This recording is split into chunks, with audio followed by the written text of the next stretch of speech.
J'ai pris pouvoir sur l'esprit et ses créations. Pour révéler de multiples sortilèges, je ne dépends nullement des dieux de ce monde.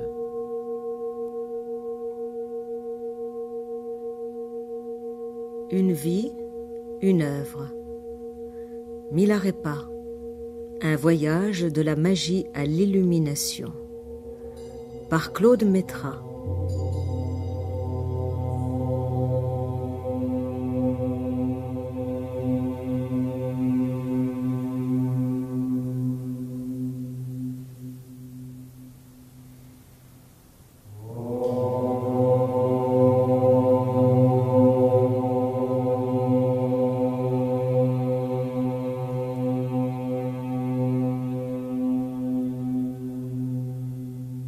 Vers 1050 de notre ère, nous sommes à un moment où l'Occident féodal cherche très confusément à sortir des siècles de ténèbres qui ont suivi la chute de l'Empire carolingien. Et périodiquement, il y a de grandes famines qui jettent les peuples dans l'accablement, et périodiquement aussi, on brûle sur les bûchers quelques hérétiques imprudents. Mais c'est aussi le temps où les maçons ici s'affairent autour de Cluny, de Jumièges ou de Saint-Hilaire de Poitiers, tandis qu'à l'abbaye du Mont Cassin, les moines traduisent des traités médicaux ou alchimistes arabes. Et c'est à ce moment-là, en août 52 exactement, selon ce que disent des livres, au Tibet, que vient au monde celui qui allait aborder aux époques futures sous le nom de Milarepa. Il lui-même a donné chronique de l'événement. L'année du dragon d'eau, début de l'automne, le 25e jour de la lune, sous une bonne étoile, ma mère m'enfanta. Et c'est donc de cet enfant du 25e jour de la lune d'Août qu'il sera question ici.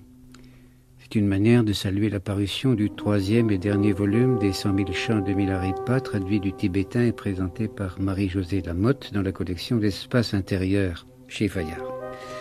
Et Marie-Josée Lamotte s'est livrée ici à une extraordinaire transcription poétique d'un des plus grands poèmes de la littérature universelle. Et il était bon de la retrouver ici avec deux autres poètes. Bénédicte Villegrain, elle-même traductrice et éditrice d'un recueil de poèmes du 6e Dalai Lama, paru sous le titre La raison de l'oiseau, auteur aussi ou traducteur de deux contes d'inspiration orientale, Le maître de la pluie, aux éditions Hippomée, et Le roi Jacasse et le petit garçon. Et un autre poète, Jean-Baptiste Parra, bien connu des auditeurs de Lettres ouvertes, Jean-Baptiste Parra, qui pour n'être en rien tibétologue, sait tout ce que l'œuvre de Milarepa porte en elle d'émerveillement. Jean-Baptiste Parra, qui est auteur, entre autres, des Arcanes de l'ermite du monde, d'Atlante et d'une semaine dans la vie de Mona Grembo. On verra que les titres même choisis par Jean-Baptiste Parra pour son œuvre poétique ou romanesque ne sont pas éloignés du propos qui nous occupe aujourd'hui. Alors pour entrer dans cette vie de Milarepa et dans cette œuvre, j'aurais volontiers commencé par sa fin, car nous dit le livre au terme de son dernier chant, de l'intérieur du bûcher, il s'évanouit dans la claire lumière. Aussitôt disparue, une merveilleuse résidence divine se dessina dans un arc-en-ciel sorti du bûcher. Les langues de feu embrasaient les objets du sacrifice, toutes les étincelles donnaient naissance à des déesses portant différentes offrandes. Voici donc Marie-Josée Lamotte, un homme qui part dans le monde de vérité, et à ce départ l'assistent les dieux eux-mêmes. Nous allons remonter à son apparition au monde, nous allons remonter jusqu'à cette terre du Tibet, une terre où, étrangement, l'histoire paraît aussi contrastée que la géographie. Oui, pour parler du Tibet, il faut d'abord dire que c'est un pays démesuré. C'est un pays qui fait 7 fois la France, au niveau de la superficie. C'est un pays où les cols sont à 5000 mètres, les montagnes à 7 ou 8000 mètres, et où les vallées habitées peuvent être à 3000 ou 4000 mètres. Bon, c'est un pays qui borde l'Inde au nord par la chaîne de l'Himalaya, la chaîne montagneuse, qui est une chaîne boisée. À l'ouest, il est bordé par le Cachemire et les montagnes du Karakorum. Et à l'est, bien sûr, la Grande Chine. C'est un pays qui est encerclé et qui a toujours été protégé du monde par ses montagnes. À l'époque où naît Milarepa, le Tibet sort d'une période sombre qui peut être comparée à notre Moyen-Âge. Le bouddhisme était venu depuis l'Inde au 7e siècle et avait été repoussé par les tenants de la religion pré-bouddhique, la religion Bön, et des guerres entre différents chefs et rois. Le Tibet sortait de 1 siècle et demi, 2 siècles très très noirs. Et autour de ce XIe siècle, aux environs de ce XIe siècle, une deuxième diffusion du bouddhisme va permettre à cette philosophie de s'implanter définitivement au Tibet. Et elle s'est implantée autour et à partir de personnages clés, dont Milarepa et son maître Marpa. Et ils font donc partie de ce mouvement de renaissance du bouddhisme au Tibet.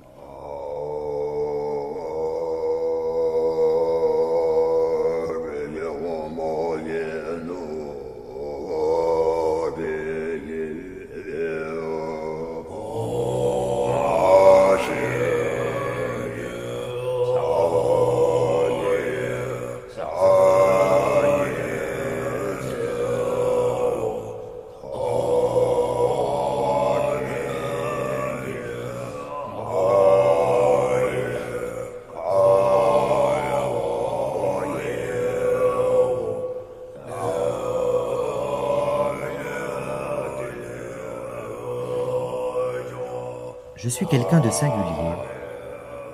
Je suis Milarepa, un yogi tibétain. Je suis peu érudit, mes instructions sont grandes. J'ai peu d'esprit, mais beaucoup de fermeté. Je dors peu et médite avec constance. Je sais une chose et connais le tout.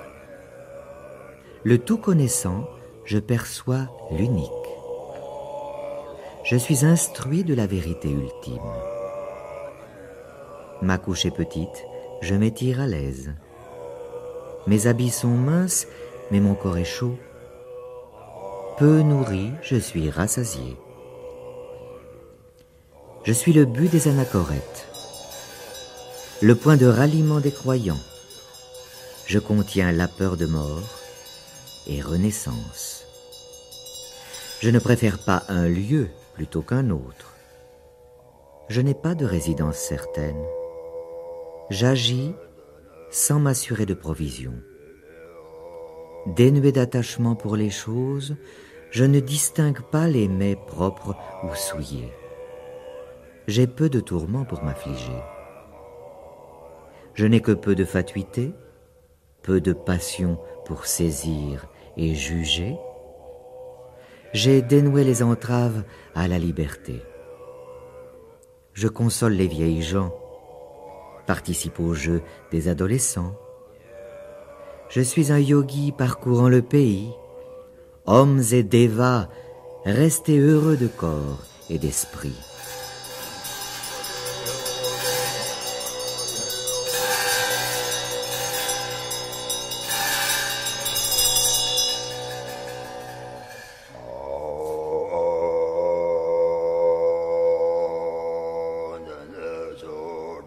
Alors Milarepa apparaît dans une famille relativement protégée. C'est une famille finalement assez traditionnelle. Le père est marchand, il a des caravanes, il est tout le temps sur les routes. Et la mère est au village et elle gère le champ et la maison. Il se retrouve très jeune orphelin parce que son père, qui était rentré très très vite pour apprendre la naissance de son fils, tombe malade et meurt alors que Milarepa a 7 ans. Alors apparaît ici, et on va retrouver sous d'autres formes des visages féminins extraordinairement diversifiés, le visage de la première femme qui a compté dans la vie de Milarepa, qui est la figure de sa mère. Et le père a disparu, par conséquent son héritage va être l'objet de convoitise de l'oncle et de la tante.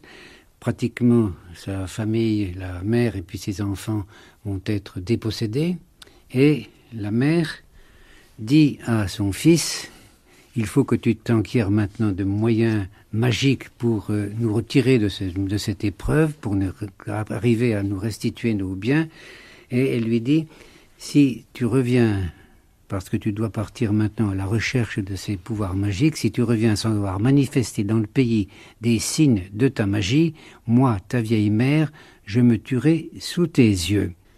La mère est l'acteur et le médium qui va transformer ce garçon en criminel, puisqu'en réalité, il va apprendre la magie, se venger de ses ennemis et faire périr à peu près une quarantaine de personnes dans le village et détruire toute la récolte la veille de la moisson. Et la mère de Milarépa est donc celle qui va le pousser à devenir un criminel. Et ce qui est extraordinaire dans Milarépa, c'est sa faculté d'amour. Et ça, on le retrouve tout au long de sa vie. Donc, son principal lama qui lui a appris la magie dit à un moment: je n'ai jamais rencontré un disciple plus aimant que celui-ci. Et dans tous ses rapports avec son maître, ce qui est très touchant, c'est ça, c'est cette faculté d'amour et de dire oui à ceux qu'il aime. Et donc, dans ce cas précis, pour satisfaire sa mère, il va partir vers le Tibet central avec une belle turquoise et un cheval blanc, et il va apprendre la magie pour pouvoir se venger des ennemis de sa famille. Dans un certain sens, grâce à Henri Michaud, grâce à Artaud aussi, on s'intéresse davantage à ce que représente la magie comme moyen de posséder le monde et de posséder l'âme du monde. C'est-à-dire que je crois que ça, c'est le prolongement de l'idée que tout est signe et que chaque chose peut être le signe d'une autre chose. Bénédicte Villegrain. Un exemple de ça serait le moment où la mère de Milarépa lui enjoint de provoquer des orages de grêle et donc d'apprendre à le faire. Et elle coud sur le manteau d'un pèlerin qui est en séjour chez elle. Elle coud des pièces, elle le rapièce et à l'intérieur des pièces, elle met des pièces d'or. Et elle coud ça de manière que ça représente la figure des Pléiades. Et elle envoie le pèlerin avec le manteau sur le dos et un message codé à son fils, à qui elle enjoint de trouver de l'aide dans une vallée qui est exposée au nord. Enfin, le message est entièrement codé, et c'est à partir du manteau de ce pèlerin qui représente la figure des Pléiades telle que l'a recousu la mère de Milarépa, que Milarépa devra se mettre en route pour trouver le lama qui va lui apprendre à provoquer les orages de grêle. Donc déjà, là, on a le rapport établi entre la manière de rapiécer un manteau et la manière de représenter les Pléiades. Et on ne sait jamais si ces forces occultes sont bénéfiques ou maléfiques. Enfin, elles peuvent être bénéfiques comme elles peuvent être maléfiques. Il est donc important de se les concilier. Et Milarépa, en ce XIe siècle au Tibet, il a ce rôle, et c'est important, qui est celui de soumettre les forces malignes et de les transformer en alliés.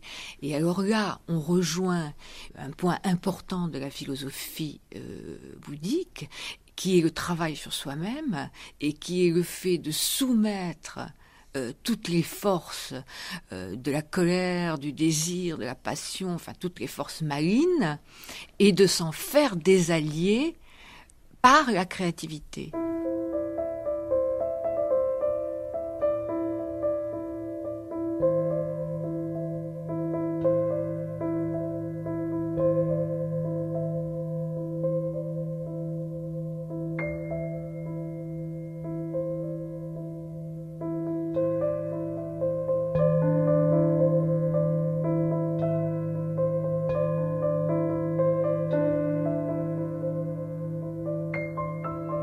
Une fois venue la fin de l'année du tigre, au début de l'année du lièvre, au 6e jour de la lune du renard, ayant renoncé aux phénomènes de ce monde, aspirant à la solitude, je suis parti vers cet enclos désert de l'Achigangs.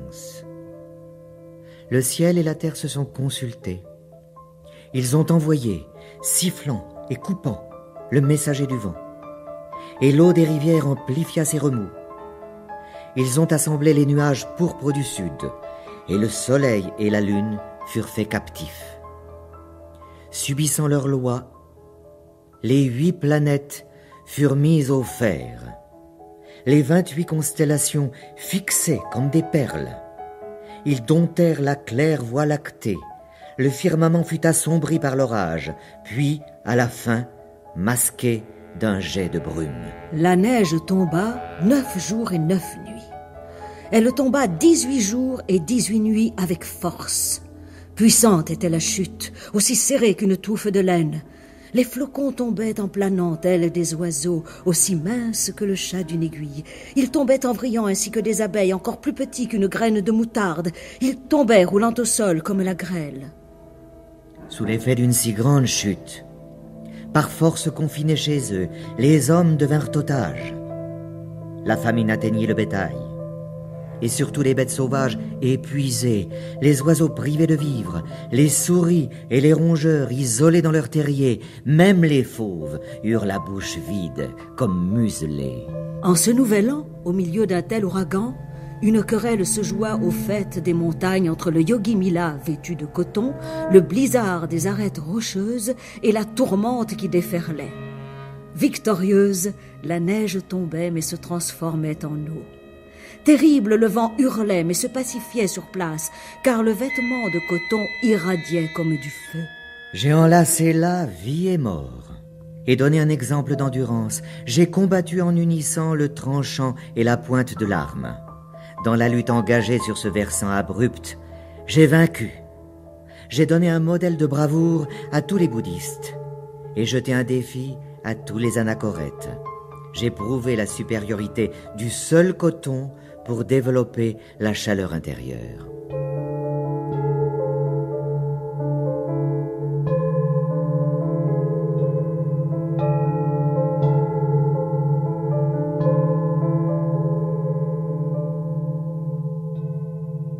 Avec ses pouvoirs magiques qu'il a acquis auprès des lamas, il va se venger de tous ceux qui l'ont dépossédé de ses biens. Il va exterminer des dizaines et des dizaines d'hommes et envoyer la grêle dans le village pour le ruiner, laissant simplement vivant son oncle et sa tante dans l'espoir d'en tirer une vengeance plus grande dans la suite. Alors comment se produit ce renversement qui va le conduire du crime au salut? Peut-être tout simplement du remords. Et surtout les cris de joie de sa mère lors de la vengeance qui ont été assez mal acceptés dans le village, parce que jusque-là, beaucoup de gens du village avaient compris la douleur de la mère. Ce qu'ils n'ont pas compris, ce sont ces cris de joie. Et à un moment, il y a quelqu'un qui dit « Elle parle trop, même si elle a raison ». Il y a un proverbe qui est assez important pour cette scène qui dit que non seulement il a tué Liac, mais il érige sa queue en étendard. Et c'est exactement ce que fait la mère de Milarepa. C'est-à-dire qu'elle prend un bout de chiffon qu'elle a sous la main, elle prend un pieu et elle en fait un étendard et elle crie sur tous les toits que son fils... Et ça, ça n'est que le premier épisode, c'est-à-dire ça, c'est quand Milarepa a fait tomber la maison dans laquelle les enfants de son oncle étaient en train de se fiancer et il a tué 35 personnes. Il n'a pas encore provoqué les orages de grêle qui vont détruire la totale récolte du pays de Tsa, d'où il est natif. Mais je trouve qu'il y a une chose qui est importante dans le déclenchement de la vocation de magicien, de magie noire de Milarepa, c'est que Milarepa, à sa naissance, il a été appelé Tepaga, celui qu'on a plaisir à entendre. Ce qu'il sera toute sa vie, puisque toute sa vie, il se fera entendre et qu'il aura une voix. Et en fait, il se trouve qu'un jour, où il avait commencé d'être à l'école d'un lama de campagne, un lama de rien du tout, et ils sont allés ensemble à une fête et ils se sont enivrés. Et Milarepa est rentré de cette fête en chantant à tue-tête. Et sa mère l'a entendu et n'en est pas revenue, pensant que c'était impossible que son fils orphelin et dans la noirceur de la misère où il était, puisse se mettre à chanter à tue-tête comme ça. Et elle était en train de cuire de l'orge, elle a jeté sa poêle, elle a enseveli, enfin elle a jeté de la cendre qui est signe de colère sur la tête de son fils. Si on se la jette sur soi, c'est signe de deuil, si on la jette sur quelqu'un d'autre, c'est signe de colère. Et elle a failli s'évanouir de douleur. Et à ce moment-là, il lui a dit « Qu'est-ce que je peux faire ?» Et c'est là qu'elle l'a obligé quasiment, à partir de cette scène-là, parce qu'il avait chanté comme ça, c'est ça qui a déclenché la chose, à prendre son enseignement de magie noire. Je trouve que c'est important parce que les choses se retrouvent toujours dans un sens positif et ensuite dans un sens négatif. Et cette voix que Milarepa a, elle le suit au début de sa mauvaise destinée, comme elle le suivra après le retournement de sa destinée.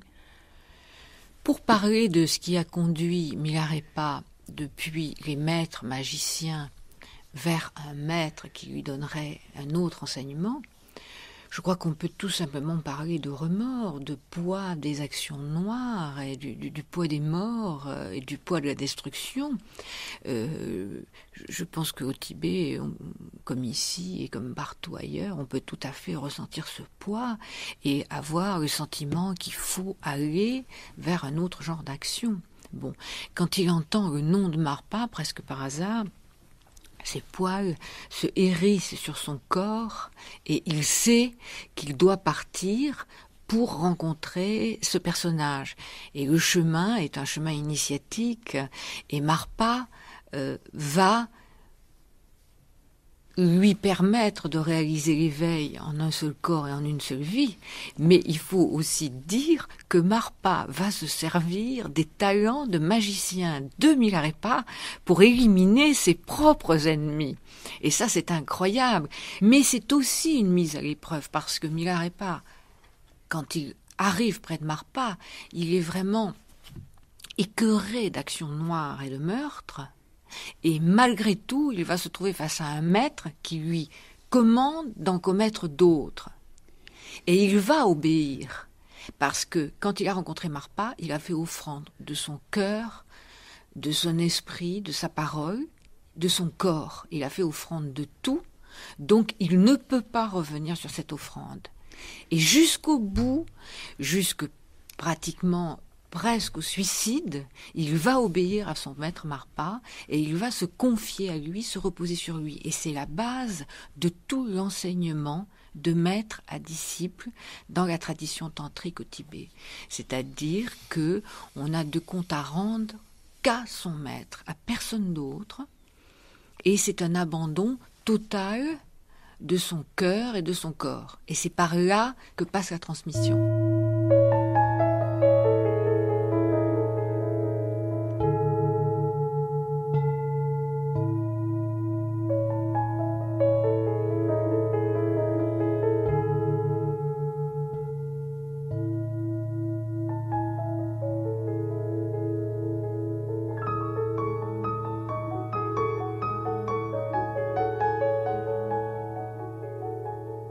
Connaissant son propre visage, le yogi qui tend à l'indicible vérité reste toujours heureux. En poursuivant les empreintes de l'illusion, le pratiquant qui laisse la douleur résonner, toujours reste misérable. Sachant le tout en l'esprit, le yogi qui prend les apparences comme ami reste toujours heureux. Employant sa vie à la distraction, le pratiquant qui, à la mort, éprouve du regret, toujours reste misérable. En renversant le désir depuis l'intérieur, le yogi qui réalise que tout est mirage reste toujours heureux. Entrant sur le chemin de l'agitation, le pratiquant esclave de son corps, de sa parole, toujours reste misérable.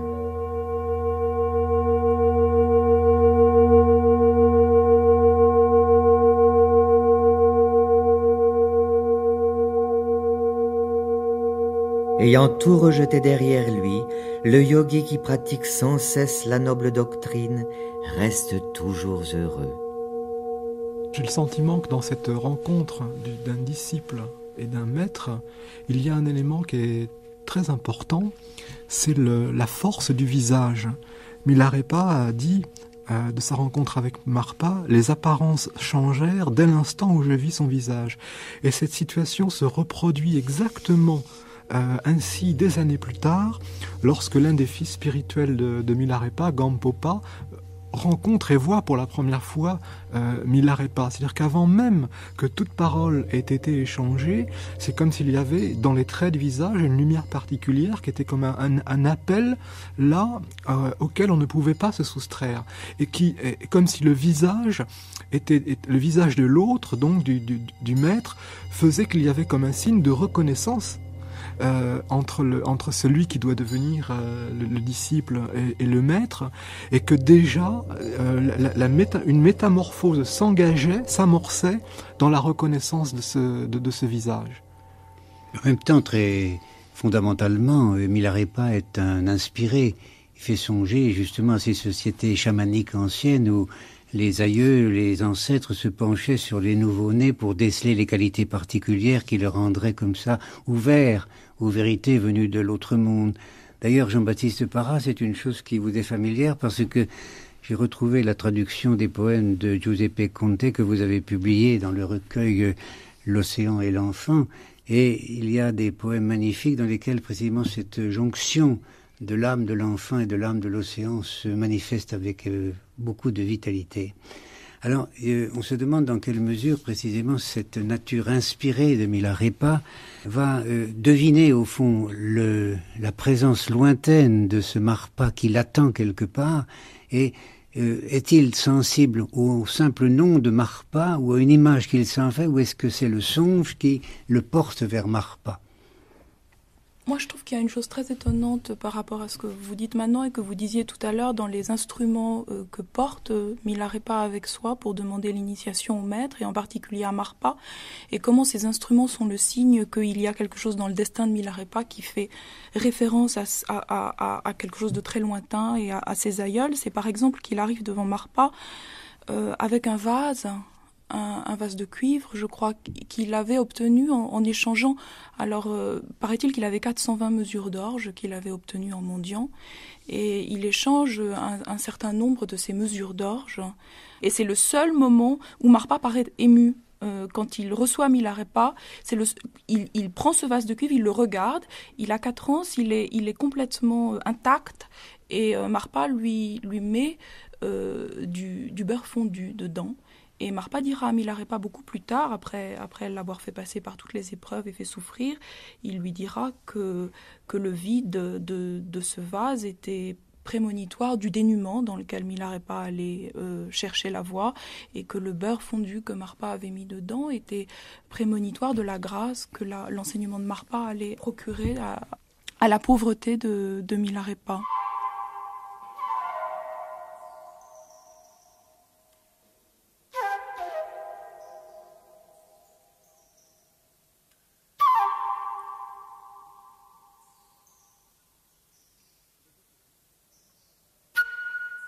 Le vœu solennel ne semble-t-il pas une plume de corneille? On ne trouve personne qui veuille s'en soucier. Le noble Dharma n'est-il pas un lépreux de bord de route? Il n'y a vraiment personne qui veuille le toucher. La discipline représente-t-elle un effort inutile? Les respectables moines ne se surveillent guère. La beauté du visage compterait-elle dans le bardeau? Ici, les femmes prennent grand soin de leur mise. Les belles étoffes font-elles survivre dans les vies futures? Ici, les nobles nonnes tissent prudemment le tissu. La souffrance domine-t-elle le paradis de Ganden? Il se trouve ici peu d'hommes pour vouloir y partir. Les enfers inférieurs recèlent-ils du bonheur? Ici, les puissants s'agitent pour s'y rendre. La douleur et les mondes de misère résultent des fautes. Renoncez à elles, tendez à l'action vertueuse. L'esprit en paix, que la mort vienne, vous n'aurez nul regret.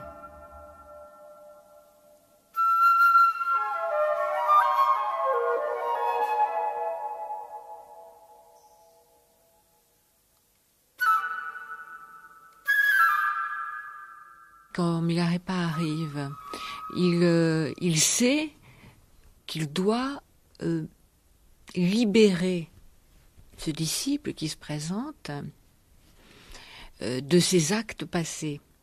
Et il choisit de le faire par la douleur qu'il va lui imposer. Et d'ailleurs, il doit lui infliger 9 épreuves. Milarepa va en subir 8 parce que Damema, l'épouse de Marpa, qui elle a un tempérament de mère et qui a pour Milarepa tout l'amour d'une mère, va lui épargner la dernière épreuve. Et Marpa dit à un moment, si il avait vécu cette 9e épreuve, ça aurait été encore mieux. Une chose comme ça, je ne me souviens plus exactement. Donc, Marpa va imposer à Milarepa des épreuves physiques et mentales. il va lui enjoindre de construire des maisons fortifiées. Et chaque fois que Milarepa aura construit 1, 2 ou 3 étages, Marpa lui demandera de les détruire parce que soit la place finalement n'allait pas, soit une pierre défigurait tel mur. Donc Milarepa va se retrouver physiquement blessé, il aura des plis sur le dos à force de transporter des pierres dans des hottes qu'il mettait sur son dos, et puis aussi totalement désespéré parce que Marpa ne lui donnera jamais l'enseignement et va même l'humilier parce qu'à chaque fois que Marpa dispense l'enseignement à d'autres disciples, Marpa le chassera violemment.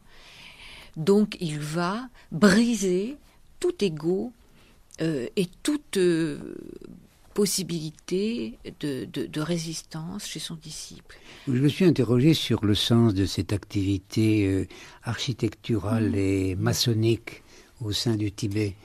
Il y a quelque chose de géographique là-dedans, je crois, parce que vous avez dû remarquer, chaque maison a une forme. Alors il doit construire en direction de l'ouest, il doit construire une maison en croissant de lune, et en direction de l'est, une maison en forme de cercle. Et il se trouve que dans la cosmogonie tibétaine, le mont Sumeru, qui fait le centre de l'univers, a sur sa couche extérieure des continents, et le continent de l'Est est habité par des gens qui ont des têtes en croissant de lune.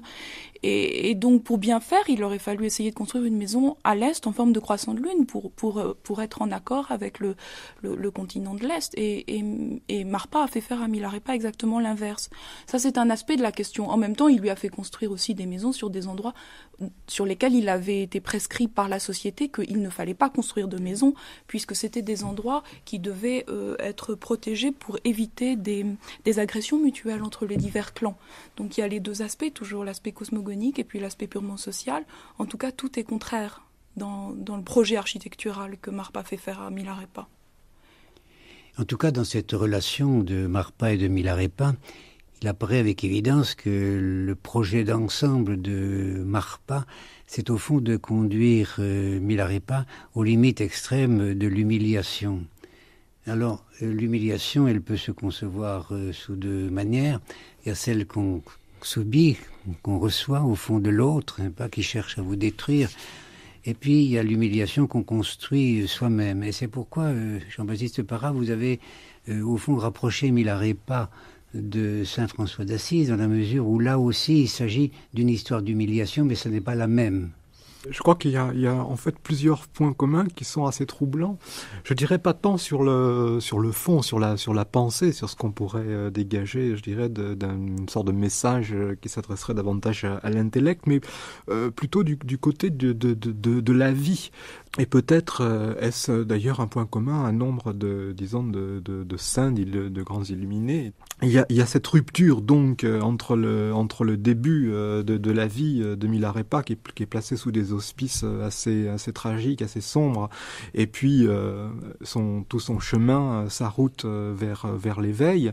Et pour François d'Assise, c'est une rupture avec un milieu familial évidemment riche, aisé, et qui va vers le dénuement, quasiment à la même époque, un siècle de distance. On voit ces deux grandes figures qui trouvent leur lumière intérieure et leur puissance d'illumination sur les autres dans ce chemin d'un dénuement. Une autre chose évidemment qui peut les rapprocher, je crois que c'est il y a une espèce de fondamentale simplicité chez ces deux personnages. Je veux dire par là que Milarepa me semble un homme extrêmement proche de l'expérience et de la ce qu'on pourrait appeler la praxis, une pratique constante. Et il y avait également ça, bien évidemment, chez François d'Assise. Il y avait chez ces deux hommes aussi, je les rapprocherais, finalement dans la gravité profonde qui est celle de leur mission, de leur destinée, et il y a une grande légèreté, je trouve. C'est ce qui me séduit beaucoup chez Milarepa en particulier. une grande légèreté, mais qui est une légèreté qui bien évidemment ne manque pas de profondeur. C'est ce qui exerce évidemment un très très grand pouvoir d'attraction. Enfin, il y aurait encore quantité peut-être de points qu'on pourrait mettre en parallèle. Il y en a en tout cas un que je voudrais encore relever ici, c'est sur la postérité ensuite de l'œuvre accomplie, bien évidemment. Il y a deux grands disciples, si j'ai bien compris, de Milarepa, d'un côté Rechungpa, de l'autre côté Gampopa, et qui sont des figures à la fois contrastées et peut-être complémentaires, puisque l'un est davantage à l'image même de Milarepa, Rechungpa, qui est un homme qui va avoir une vie itinérante, qui est une sorte de bande d'ermite, vagabond, et un vagabond des altitudes, un peu à l'image de Milarepa, tandis que Gampopa va être lui le fondateur de quelque chose de plus enraciné, avec le souci, je dirais, d'une postérité peut-être dans l'histoire, dans la société. Or, sans que François d'Assise ait voulu quoi que ce soit de cet ordre, le fait est que à sa mort, il y a eu deux façons d'interpréter son message. Ceux qui s'en tenaient, je dirais, exactement à la lettre du message, et donc à la lettre de l'exemple de la vie, et puis ceux qui ont voulu en quelque sorte institutionnaliser un petit peu les choses, pour leur assurer une inscription dans le temps. Mais à partir du moment où on veut inscrire cela dans le temps, est-ce qu'on ne commence pas à trahir un peu le message? Enfin bref, je crois qu'il ne faudrait surtout pas tirer Milarepa vers une sorte d'exotisme par rapport à ce que nous pourrions connaître. Je pense que à bien des égards, il peut nous parler et nous toucher de façon très directe et très très concrète. Je vous remercie d'avoir livré cette image de la légèreté, parce qu'au fond, elle rappelle le danseur sur la montagne, enfin figure qui obsédera Nietzsche à travers... Et à cette légèreté, puisque vous parlez de Nietzsche, il faut également ajouter le rire. Milarepa n'est absolument pas quelqu'un qui dédaigne le rire, et même les plaisanteries, et même les jeux de mots.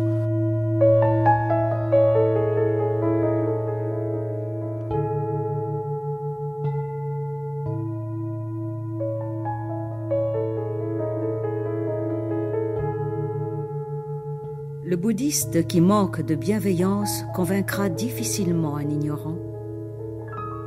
L'enseignant qui n'est pas issu d'une tradition verra difficilement s'épanouir sa destinée. L'anachorète dénué de persévérance créera difficilement les signes de la réalisation. Le moine qui méconnaît les règles de la discipline accomplira difficilement les services du culte.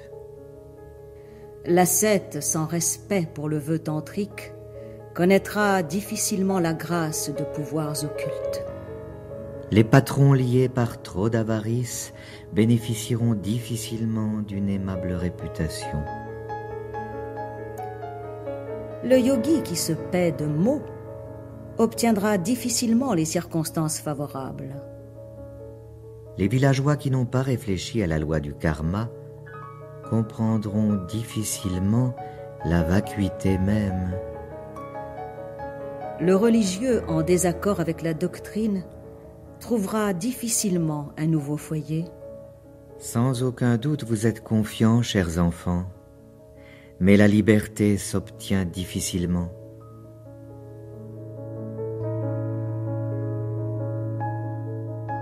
Une autre chose qui me frappe aussi énormément, c'est le statut peu enviable qui est fait à l'imagination. Enfin, c'est que Milarepa est quelqu'un qui part sans arrêt en guerre contre l'imagination. Je trouve ça... Oui, c'est une guerre ambiguë.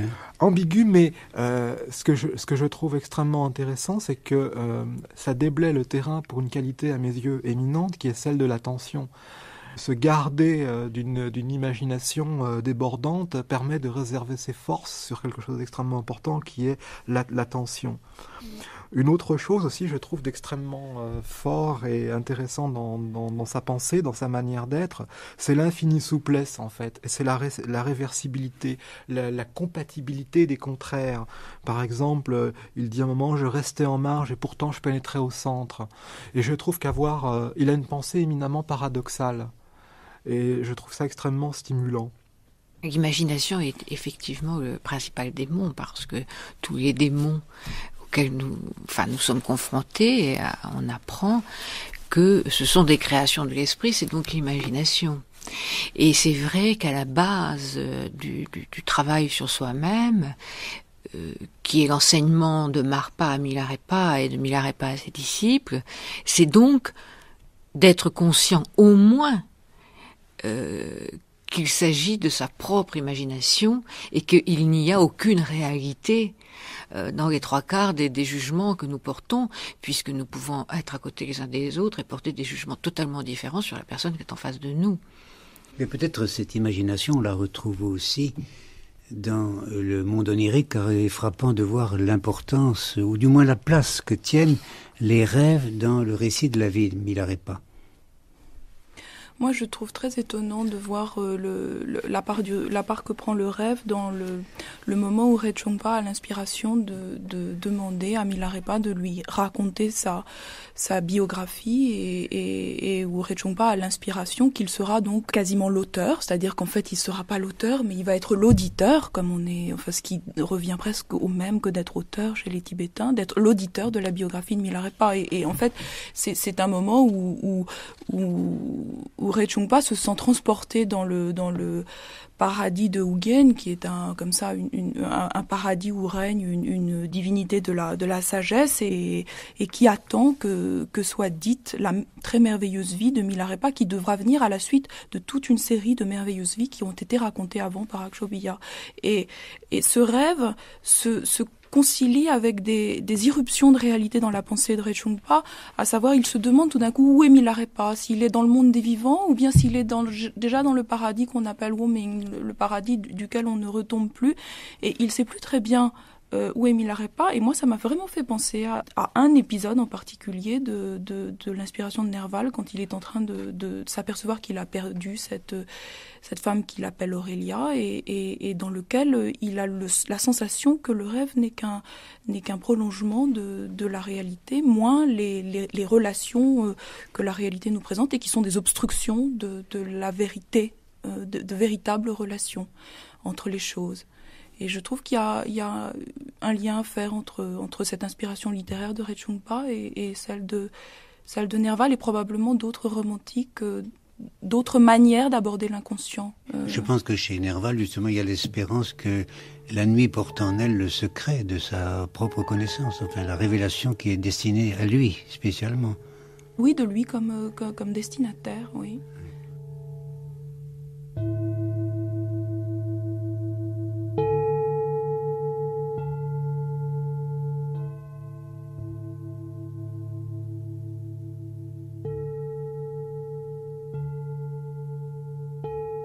Dans l'ovale du lac Mapam, turquoise de l'ouest, le poisson au ventre blanc dispense prospérité.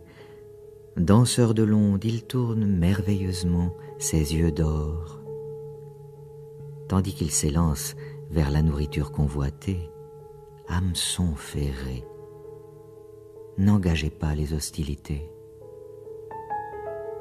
Au-dessus de l'immense roc rouge du nord, le vautour, oiseau royal, dispense prospérité, sage éclairé des races à plumes, il ne prend pas la vie de ses semblables.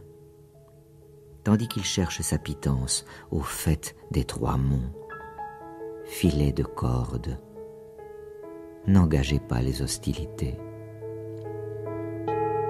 À Lingba, sur le rocher où nichent les vautours, Milarepa dispense prospérité.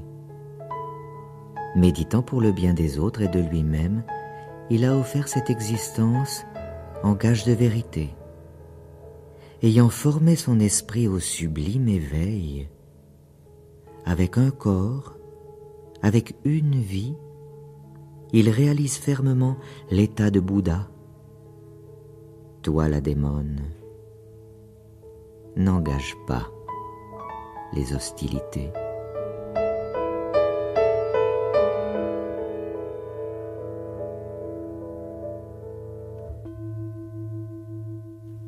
Ce chant à 5 paraboles et 6 sens, au langage rythmé, aux sentences reliées d'or, en estimes-tu la valeur, Drag Sinmo?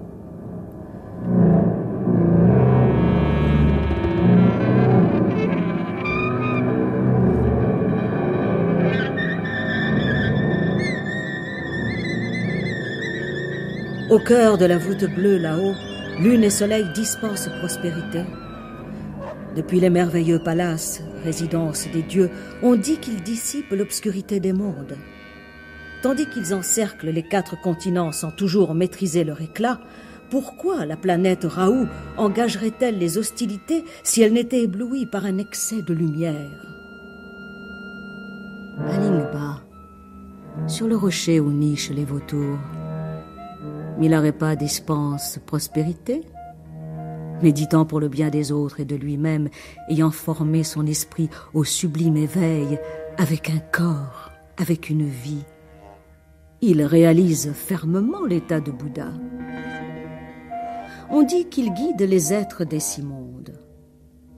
Tandis qu'il méditait concentré sur un seul point, le jeu grossier des inclinations communes et les illusions de sa propre pensée s'agitèrent.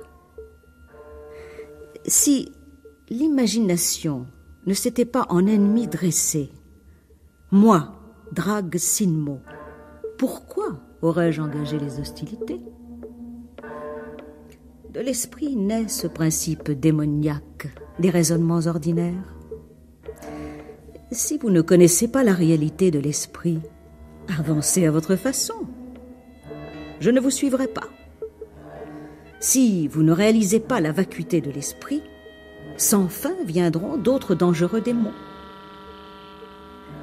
Si chacun connaissait son propre esprit, les circonstances hostiles paraîtraient amicales. Alors moi aussi, sorcière du rocher, je deviendrai votre servante. Vous devez approfondir votre entendement, Mila. Contrôlez votre propre pensée. Et ne vous dupez pas sur le sens réel de l'illusion.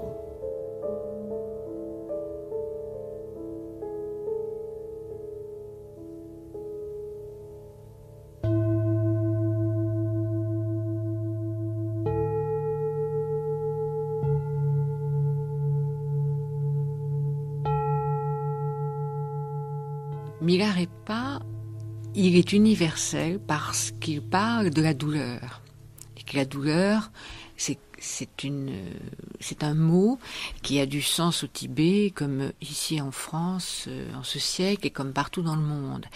Et là, il faut repartir très en arrière, et 5 siècles avant Jésus-Christ, et avec le Bouddha, tout simplement, et ce qu'il a dit de la douleur, et ce qu'il a dit des chemins pour sortir de la douleur, et puis ce qu'il a dit de l'éveil. Donc Milarepa, il incarne au Tibet tout à fait la pensée et le discours du Bouddha historique, 5 siècles avant Jésus-Christ, et à travers sa parole et son enseignement, c'est le bouddhisme qui va pénétrer les esprits au Tibet.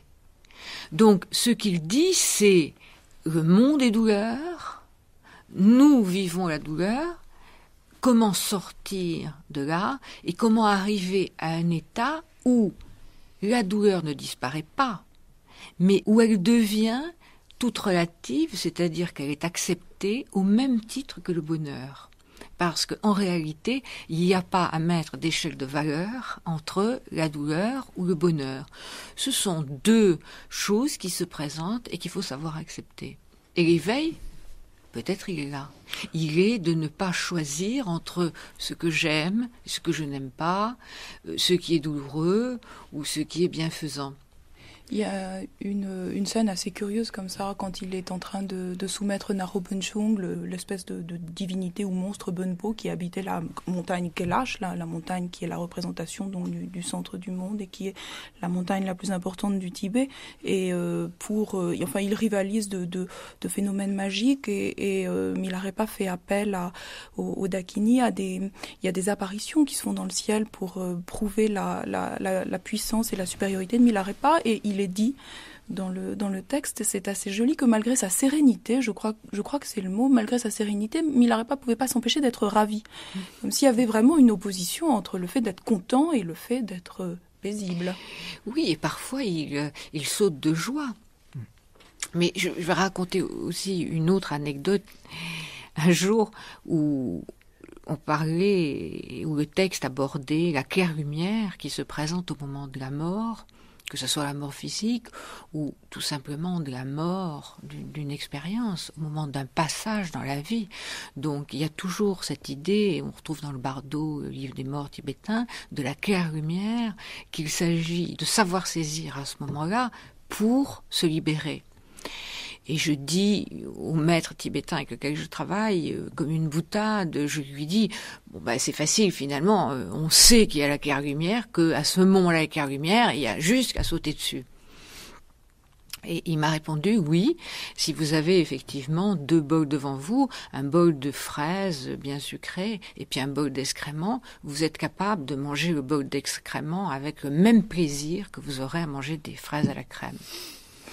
Et c'est là, effectivement, ce qui fait peut-être la différence entre un éveillé, un Bouddha et nous, c'est que nous, on distingue entre les fraises et les excréments, et que lui ne distingue pas, et qu'il est capable de les accepter tous les deux. Alors, il y a un mot qui revient très souvent dans la chronique de Milarepa, et qui est au fond le centre même de son expérience métaphysique, qui est le mot de méditation. Alors évidemment, c'est un mot qui pose quelques problèmes, puisque nous l'utilisons aussi beaucoup dans l'expérience intérieure qui est propre à l'Occident. Je dois dire que, personnellement, j'ai beaucoup interrogé de gens pour savoir l'étymologie même du mot méditation. Et il n'y a pas d'étymologie satisfaisante. Je m'en suis bâti une, je vous la donne pour ce qu'elle vaut, c'est-à-dire rien du tout. Mais enfin, on peut dire que méditation, c'est au fond se tenir au milieu, c'est-à-dire qu'on est entre ciel et terre. Je ne sais pas si exactement la situation dans laquelle Milarepa se trouve, mais quel est le sens de cette méditation dans son expérience à lui? Dans son expérience à lui, c'est une pratique, c'est-à-dire c'est un travail sur soi. Parce qu'une fois qu'il a quitté Marpa, il s'en va tout seul dans la montagne. Une fois qu'il a quitté Marpa, il fait un retour qui est un des points très très importants de sa vie. Il fait un retour dans son village. Il découvre sa maison en ruine, les livres pollués par les rats et les oiseaux, et les ossements de sa mère dans la maison. Et il va rester 7 jours en méditation, la tête posée sur les ossements de sa mère. Et il prend la décision de partir méditer dans la montagne et de ne plus quitter les déserts, la solitude. Et la méditation, c'est effectivement un état dans lequel on se laisse pénétrer par tout ce qui passe, mais sans s'y accrocher. Et il ne s'agit pas de tenir l'esprit dans un carcan, de vouloir systématiquement réfléchir sur un point et puis en chasser un autre. Il s'agit simplement de laisser, comme vous le disiez Claude, l'esprit un petit peu au milieu, de voir passer les pensées exactement comme on voit passer les nuages dans le ciel, et simplement de les révéler. Mais il y a aussi d'autres pratiques qui sont des pratiques plus coercitives, qui sont des pratiques de récitation, qui sont des pratiques... Lui, il va vivre seul et il va mettre en œuvre plusieurs formes de méditation. Il y a aussi des pratiques, d'ailleurs, à certains moments dans le texte, il dit... énumère toutes ces pratiques au cours d'une nuit, de telle heure à telle heure, je pratiquais la méditation du gourou, de telle heure à telle heure, je récitais ça, je m'assoupis 1 heure au petit matin. On évoque aussi souvent la chaleur intérieure, enfin quelque chose qui serait comme une force venue de la profondeur de l'être et qui permettrait d'affronter au fond les pires rigueurs de la vie au dehors. Puisque Milarepa, c'est Mila vêtu de coton. Oui. Que par conséquent, il est dans le coton au milieu de la neige. Oui, c'est cette force de la créativité qui est une chaleur qui permet d'affronter les rigueurs de l'hiver. Mais c'est une chaleur qui n'apparaît pas uniquement pour affronter les rigueurs de l'hiver. Elle apparaît parce que c'est une énergie qui vient de la pratique du yoga et de certains exercices de yoga. Le but n'est pas de résister au froid de l'hiver, le but est de réussir et de pratiquer ces exercices qui sont la créativité. Il y a une citation du mot création, en tout cas, tout à fait à la fin, quand à un moment donné où ces êtres divins apparaissent dans le ciel, peu après que Milarepa se soit dissous, disons, et où les gens de Nyanang et les gens de Jin essayent de se diviser entre eux, ou de multiplier plutôt les reliques pour s'en emparer. Et à ce moment-là, ces apparitions du ciel leur disent, entre autres choses, que c'est l'imagination qui empêche la création. Donc là, il y a les deux mots, il y a imagination et il y a création. Et donc création est donnée là comme quelque chose que doivent absolument rechercher les disciples de Milarepa, qui sont en train de se fourvoyer en voulant accomplir des dévotions sur les reliques. Et on leur dit, c'est pas là le chemin de la création. Oui, parce que avoir suivi l'enseignement de Milarepa et l'avoir suivi pendant des années et en arriver au point où on a besoin de reliques pour la dévotion, c'est vrai que c'est assez décevant. Oui. Mais c'est ça que je trouve pour ma part vraiment attachant dans Milarepa, parce que c'est vrai qu'il y a une insistance implacable sur les notions de discipline pour parvenir à la réalisation, à la création et à l'éveil. C'est vrai par exemple qu'il ne cesse d'insister sur l'aspect nocif et du désir qui joue comme une entrave dans cette voie-là. Il dit le désir est comme la grêle qui ruine la vertu. Bien, mais en même temps, le fait de taxer d'un signe négatif, bien évidemment, dans cette pensée-là, le désir, ne veut pas dire que l'extinction du désir soit l'extinction de l'ardeur, par exemple. Je veux dire que le sage peut être un homme qui a renoncé aux appels du désir, mais sans pour autant renoncer en quoi que ce soit à l'ardeur, à la ferveur, à l'enthousiasme, au plaisir, exactement.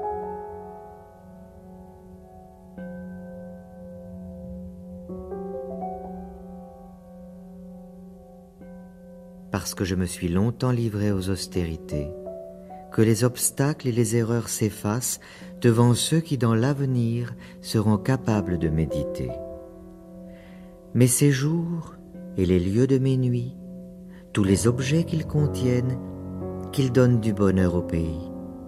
La terre et l'eau et le feu et le vent, où qu'ils se propagent en l'espace, puissé-je tout embrasser ainsi.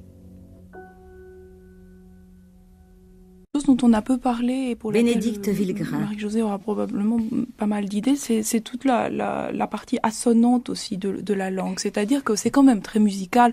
Moi j'ai beaucoup pensé en lisant l'importance qu'ont les orages de grêle dans cette première partie de la vie de Milarepa, au fait qu'il y a très souvent des proverbes ou des poèmes autour de l'orage de grêle, et par exemple l'avarice. Parce que l'orage de grêle se dit serwa et l'avarice se dit serna, et les deux riment, et donc on peut très bien... je sais qu'il y a par exemple un proverbe qui dit que les orages de grêle sont calmés par les temps paisibles et que les résolutions d'avarice peuvent être découragées par un bon repas. Bon, des choses comme ça, bon, évidemment que dans le cas de Milarepa, on ne peut pas s'y arrêter, mais en même temps c'est une poésie très populaire et qui est faite pour l'écoute, donc qui en use aussi de ces choses-là. Et ce qu'il faut dire, c'est que ce livre est une mine d'informations sur l'univers tibétain et même l'univers géographique. Et par exemple, quand Bénédicte parle des orages de grêle... Marie-Josée Lamotte. on peut dire la même chose sur les arcs-en-ciel. Il y a des arcs-en-ciel sans cesse, et qui n'a pas été au Tibet et dans ces lieux géographiques ne peut pas imaginer. Il y a des arcs-en-ciel tout le temps. Je me souviens, un jour en montant à Darjeeling, sur la route, il avait plu, il y avait 5-6 arcs-en-ciel absolument magnifiques qui se croisaient les uns les autres. Au Tibet, ou au Ladakh, enfin dans l'Himalaya indien, c'est très très fréquent de voir des arcs-en-ciel. Ce livre donne des informations, par exemple, dans les manifestations de démons, il y a des tremblements de terre. On sait qu'il y a eu des tremblements de terre terribles au Tibet, et que géologiquement ça s'explique tout à fait, puisque l'Inde, le sous-continent indien, rentre comme ça sous l'Himalaya, et enfin, il y a eu ce surgissement de l'Himalaya, et il continue à y avoir toujours des tremblements de terre dans ces régions. Il y en a eu un l'année dernière en Inde, et les tremblements de terre et toutes les descriptions de ce qu'est un tremblement de terre sont sans cesse retrouvées dans les manifestations des démons. Tout s'incarne complètement. Alors on apprend des choses sur la vie quotidienne dans les villages, sur la façon dont par exemple 2 époux, enfin, peuvent cohabiter dans une maison, la façon dont ils s'adressent la parole, la façon dont un fils, une fille s'intègre, vit dans sa famille, sur la faune, sur la flore. On apprend énormément de choses sur cet univers à travers les chants et les récits intermédiaires entre les chants. Et donc, tout ça se retrouve dans le vocabulaire, bien sûr. Parce que les mots entre eux ont ces fameuses assonances dont Bénédicte parlait, et surtout une chair. Parce que la langue tibétaine, c'est une langue qui a trouvé sur la terre tibétaine de quoi s'incarner. Par exemple, tous les mots du vocabulaire bouddhique qui ont été traduits du sanskrit, on peut les employer en sanskrit, mais il y a aussi leur équivalent tibétain qui sont des vrais mots tibétains, qui sont des véritables créations. Et là, il faut parler du travail de tous les traducteurs qui ont diffusé, enfin qui ont permis la diffusion de la pensée bouddhique au Tibet et qui, à partir du sanskrit, ont fait un travail de création originale.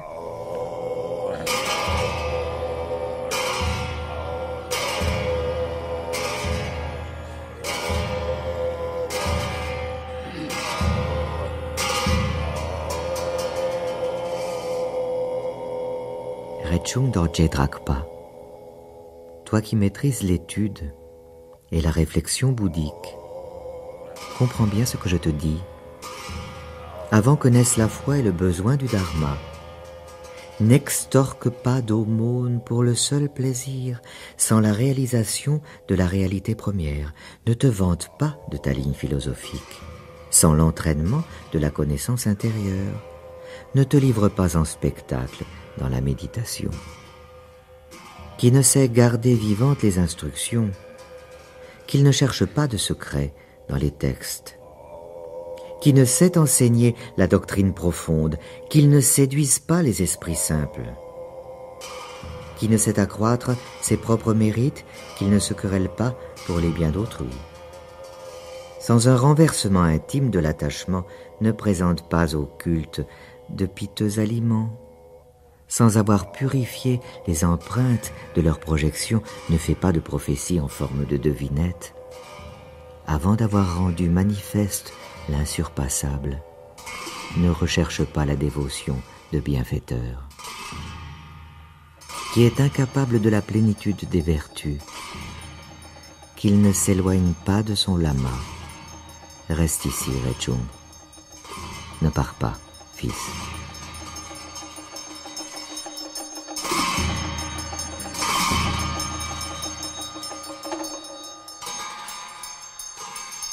Au travers de l'œuvre des 100 000 chants, on sent une opposition très forte entre Milarepa lui-même, qui est, comme on dit, un pratiquant tantrique, qui a fait vœu de chasteté, mais ça n'est pas obligatoire. Il y a beaucoup de pratiquants tantriques au Tibet qui ont vécu avec une famille dans les villages et dans les maisons.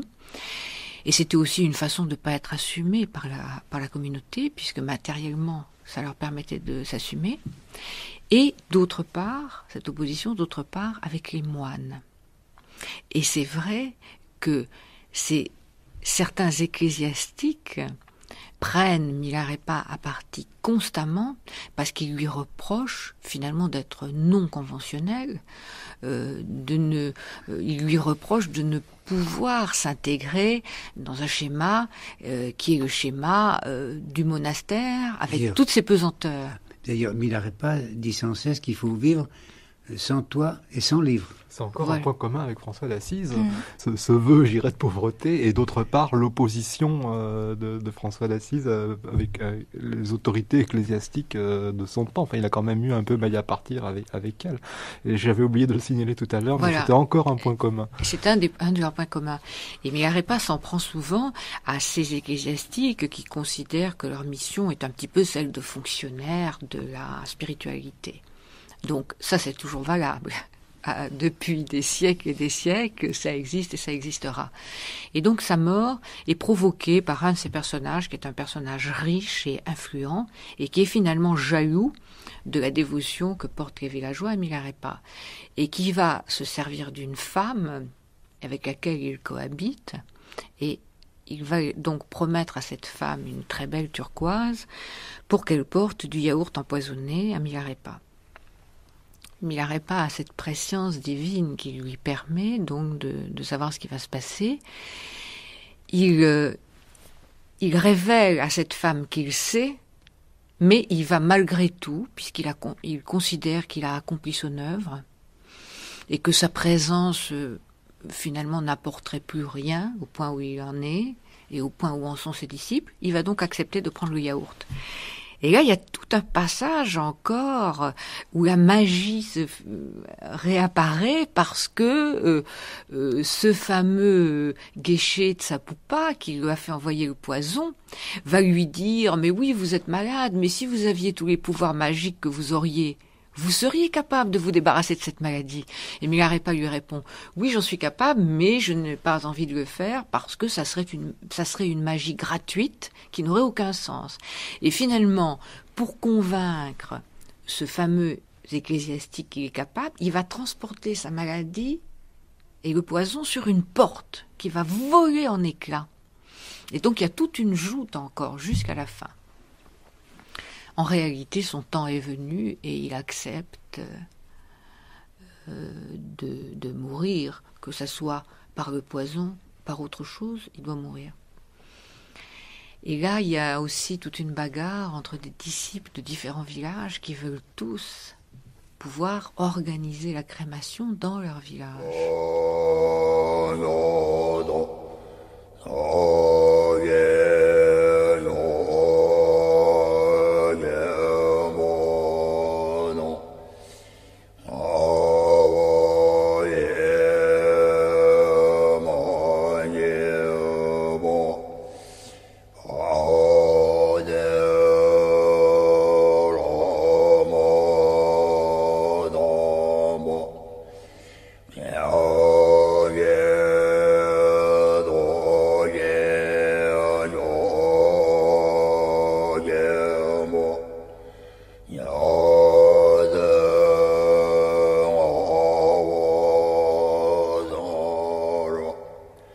Ça charge d'un poids d'humanité supplémentaire, je dirais, cette fin de Milarépa. Jean-Baptiste Parra. Et d'un autre côté, je trouve ça très, très, très intéressant. Je ne sais pas quel est le rapport des Tibétains à la notion de destin, ni même si ce mot peut avoir un sens quelconque à leurs yeux. Mais en tout cas, dans la structure narrative de l'empoisonnement, finalement, cet empoisonneur qui croyait je dirais, avoir une espèce de maîtrise supplémentaire par rapport à Milarépa, puisqu'il aurait été capable, en l'empoisonnant, je dirais, d'avoir ce pouvoir de mort sur lui. Finalement, il apparaît comme totalement ridicule et on en vient presque à penser qu'il n'a été qu'un agent dans les mains du destin, parce que de toute façon, l'heure de la mort était arrivée pour Milarépa, que Milarépa le savait, il fallait bien de toute façon que la mort emprunte un chemin, et ça a été celui de ce bol de yaourt empoisonné. empoisonné, mais... Mais au niveau de l'histoire, ce qui est quand même amusant, c'est que ça arrive par les mains d'un ecclésiastique. Voilà. Alors qu'on sait bien ce qui se jouait aussi au Tibet à l'époque. Les premières communautés ecclésiastiques étaient organisées. Et en réalité, je crois que c'était des gens qui supportaient très très mal les personnages comme ça, non conventionnels.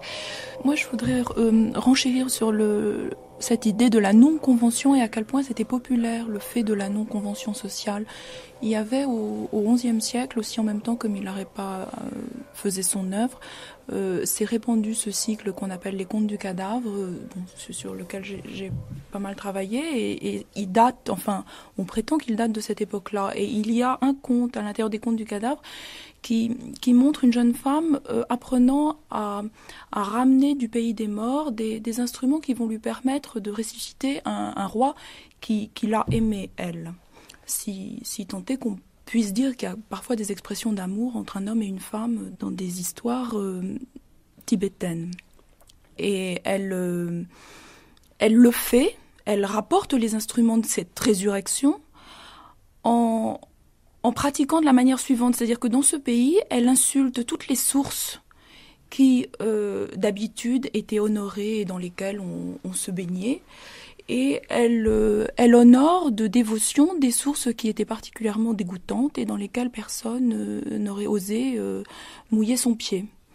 Elle contourne par la gauche, ce qui est quelque chose de non bouddhiste, mais de Bonpa, c'est-à-dire la religion opposée au bouddhisme. Elle contourne par la gauche des chorten, enfin des stupas très précieux, des reliquaires très précieux, que personne n'aurait osé insulter, et elle fait exprès de faire sa dévotion et de contourner par la droite des stupas extrêmement dégoûtants et desquels personne n'aurait eu l'intention de se préoccuper. Et grâce à ce comportement-là, elle se fait aider des gens qu'elle a honorés, enfin, c'est-à-dire de la source et du stupa, non pas de gens, mais d'émanations, et elle se fait craindre des émanations, c'est-à-dire stupa, source et autres émanations, qu'elle a insultées. Et c'est grâce à ça qu'elle arrive à se sauver elle-même de ce pays et à en rapporter les instruments qui lui feront ressusciter le roi. Ce qui prouve à quel point le fait d'aller exactement à l'inverse de la convention sociale peut vous procurer un état d'éveil qui vous rapproche du pouvoir de ressusciter les autres.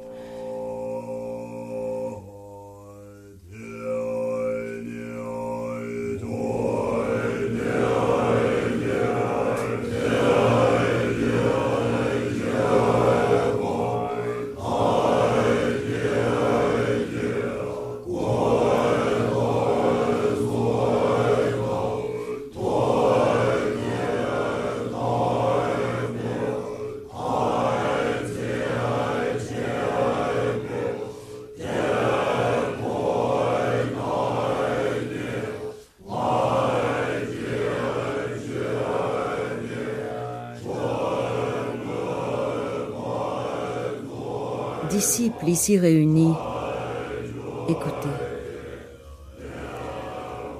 Vous vous êtes montrés reconnaissants envers moi. Grandement, je vous en remercie. Maître et disciples éprouvent pareille gratitude. Puissions-nous nous retrouver dans un monde de joie. Que les bienfaiteurs ici présents profitent des mérites d'une longue vie. Ils accordent leurs intentions à la doctrine et n'engendrent pas de pensées contraires. Que ceux qui vivent en ascète obtiennent d'innombrables mérites. Que ceux qui incitent à pénétrer cette joie gagnent une reconnaissance illimitée. Que ceux qui écoutent l'histoire de ma vie récoltent une grâce sans mesure. Par ces trois infinies bénédictions, la seule écoute apportant la délivrance, que cette simple volonté vienne à s'accomplir.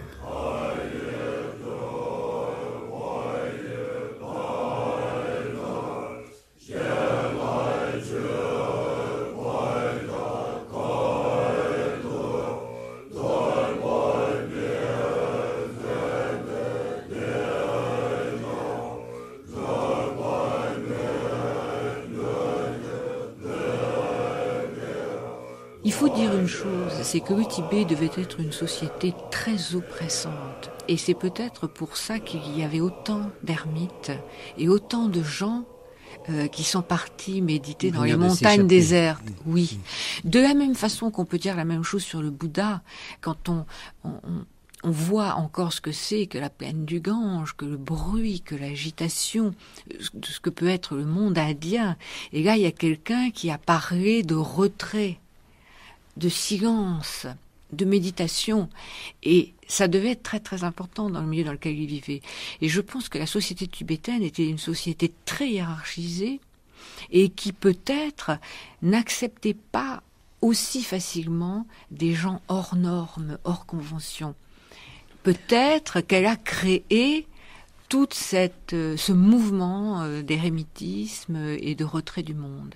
C'est-à-dire que des gens comme Milarepa exprimaient sans doute une lumière qui, pour beaucoup, était proprement insupportable. Est-ce que c'est cette lumière qui a séduit un homme comme Brancusi ? Brancusi, c'est un artiste exigeant, très très exigeant, et qui s'est très vite posé le problème de l'expression personnelle par une œuvre, mais aussi du renoncement à l'ego. Et il a eu un parcours très douloureux, très très douloureux de son enfance. Et quand il a vécu à Paris, il ne faut pas oublier qu'il faisait la plonge dans les restaurants de luxe la nuit pour pouvoir survivre et donc créer. Et il a découvert Milarepa assez tard, à 49 ans. C'était en 1925 quand Bacot a fait la première traduction de la vie de Milarepa. Et pour lui, ça a été un choc terrible. Il s'est totalement identifié, il a totalement identifié sa vie à la vie de Milarepa.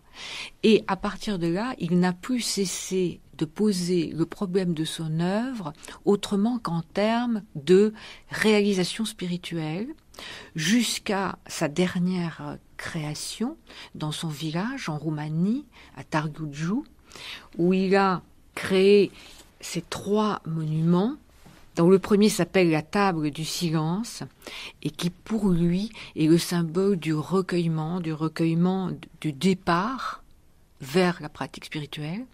Le deuxième monument, il l'a appelé la porte du baiser, et pour lui, ce monument prend le sens d'un monde autre, d'un accès existentiel à une autre réalité. Et le troisième monument, qui est la colonne sans fin, est pour lui comme une échelle vers le cosmos. Et il était un montagnard des Carpates, comme Milarepa. Il avait fait un chemin à pied depuis la Roumanie jusqu'à Paris pour pouvoir venir créer et vivre. Et il s'est identifié à Milarepa au point d'avoir la vie de Milarepa sur sa table de chevet pendant les 30 dernières années de sa vie.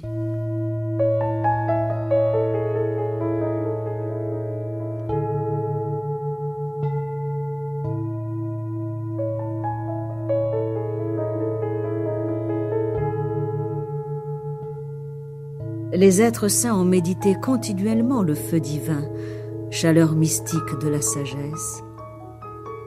Que ferait-il du feu terrestre ? Le corps physique et ses caractéristiques, ils l'ont jadis médité, comme le corps des dieux. Pour quel corps s'est-on réuni aujourd'hui ? Le corps d'un être qui a réalisé la vérité telle qu'elle est n'a pas besoin d'être apprêté. Laissez-le ainsi. Le reliquaire des hommes et des dieux n'a pas besoin de propriétaire. Faites vos dévotions. Pas besoin de paroles dans l'engagement solennel. Protégez la pratique spirituelle. Le corps est un joyau de prix. Placez-le en méditation, sans arrogance.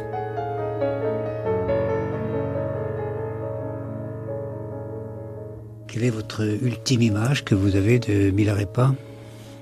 Le dé. Le dé, moi j'ai été très très étonnée que Damema, la femme de Marpa, quand elle incite Milarepa à revenir auprès de Marpa en lui disant qu'elle est sûre que Marpa cette fois acceptera de lui donner les enseignements. Elle lui fait transmettre ce message chez le maître où il a essayé de se retirer en désespoir de cause, chez Ngokpa, et elle lui fait transmettre dans un dé.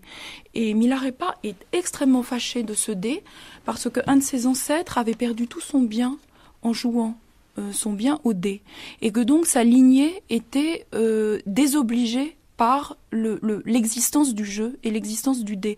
Et de colère, Milarepa jette ce dé contre un mur et le dé se casse et il trouve le message de Dame Emma qui est le message où il entend qu'enfin Marpa, probablement, va bien vouloir l'initier. Donc c'est le début pour lui d'une nouvelle vie et ça se passe dans ce geste de colère où il casse le dé qui est vraiment comme s'il cassait le destin qui depuis 3 générations avait alourdi complètement son karma.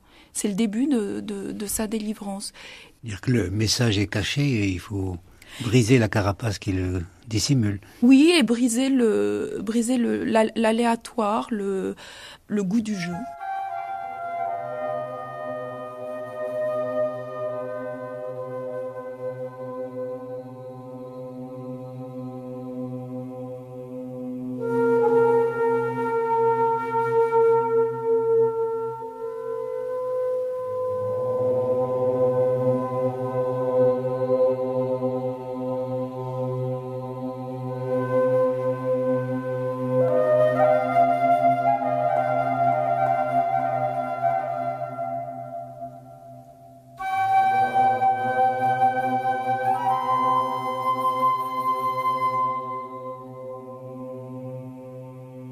Une vie, une œuvre.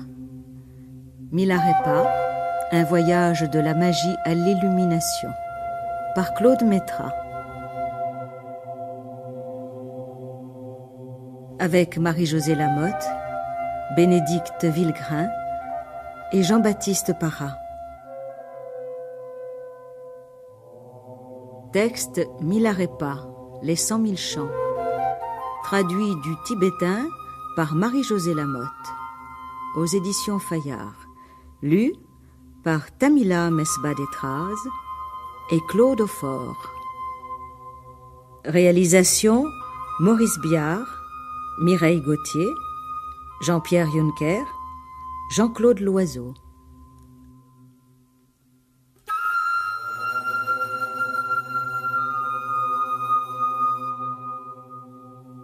On pourra aussi consulter Milarepa, ses méfaits, ses épreuves, son illumination, une autobiographie traduite du tibétain par Jacques Bacot aux éditions Fayard. Et La raison de l'oiseau, poème du 6e Dalai Lama, présenté et traduit par Bénédicte Villegrain aux éditions Fata Morgana.